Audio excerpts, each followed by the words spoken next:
Shalom sobat. Sobat, kali ini kita belajar dari Injil Matius pasal 4 ayat 12 sampai 17 dengan judul Yesus tampil di Galilea. Sobat bisa baca perikop lengkapnya ya supaya lebih paham. Yang saya pelajari di sini adalah yang pertama, Tuhan Yesus ke Kapernaum di daerah Zebulon dan Naftali sesuai nubuatan Nabi Yesaya. Saya baca Matius 4 ayat 15 dan 16. Tanah Zebulon dan tanah Naftali, jalan ke laut, daerah seberang Sungai Yordan, Galilea, wilayah bangsa-bangsa lain. Bangsa yang diam dalam kegelapan telah melihat terang yang besar, dan bagi mereka yang diam di negeri yang dinaungi maut telah terbit terang. Saya garis bawahi sobat ya. Bangsa yang diam dalam kegelapan telah melihat terang yang besar, dan bagi mereka yang diam di negeri yang dinaungi maut telah terbit terang. Nah, siapakah terang itu? Jadi bisa kita ketahui bahwa Tuhan Yesus Kristus adalah terang dunia sesuai dengan firman Tuhan dari Yohanes 8 ayat 12. Maka Yesus berkata pula kepada orang banyak, katanya, "Akulah terang dunia. Barang siapa mengikut aku, ia tidak akan berjalan dalam kegelapan, melainkan ia akan mempunyai terang hidup." Nah, jadi dijelaskan di sini bahwa bangsa yang diam dalam kegelapan telah melihat terang yang besar, dan bagi mereka yang diam di negeri yang dinaungi maut telah terbit terang, yaitu Tuhan Yesus Kristus.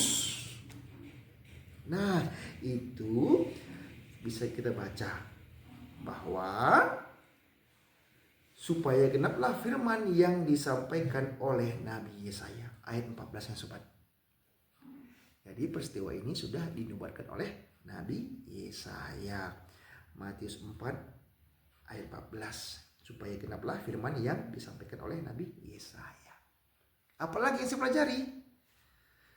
Tuhan Yesus memberitakan, "Bertobatlah, sebab kerajaan surga sudah dekat." Matius 4 ayat 17. Sejak waktu itulah Yesus memberitakan, "Bertobatlah, sebab kerajaan surga sudah dekat."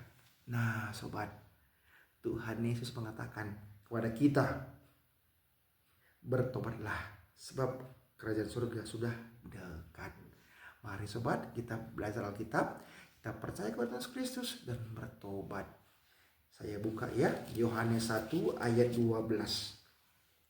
"Tetapi semua orang yang menerimanya diberinya kuasa supaya menjadi anak-anak Allah, yaitu mereka yang percaya dalam namanya." Jadi kalau kita percaya kepada Tuhan Yesus Kristus, kita diberi kuasa supaya menjadi anak-anak Allah. Tuhan Allah bertempat tinggal di surga. Jadi anak-anak Tuhan tinggalnya di surga. Paham sobat? Mari kita renungkan Markus 16 ayat 16. "Siapa yang percaya dan dibaptis akan diselamatkan, tetapi siapa yang tidak percaya akan dihukum." Mari percaya kepada Tuhan Yesus Kristus. Kita pahami lagi sobat ya. Roma 6 ayat 23. Saya baca, "Sebab upah dosa ialah maut, tetapi karunia Allah ialah hidup yang kekal dalam Kristus Yesus Tuhan kita." Jadi upah dosa itu adalah maut, tetapi karunia Allah ialah hidup yang kekal dalam Kristus Yesus Tuhan kita. Oleh sebab itu juga Tuhan Yesus berkata, Yohanes 3:16, "Karena begitu besar kasih Allah akan dunia ini, sehingga ia telah mengaruniakan anaknya yang tunggal, supaya setiap orang yang percaya kepadanya tidak binasa, melainkan beroleh hidup yang kekal." Mari Mari sobat, kita renungkan firman Tuhan ini. Mari kita bertobat sobat, menjadi pribadi yang lebih baik lagi, menjadi pribadi yang lebih baik lagi, punya progres yang meningkat dan mengenal Tuhan yang benar, Tuhan kita Yesus Kristus.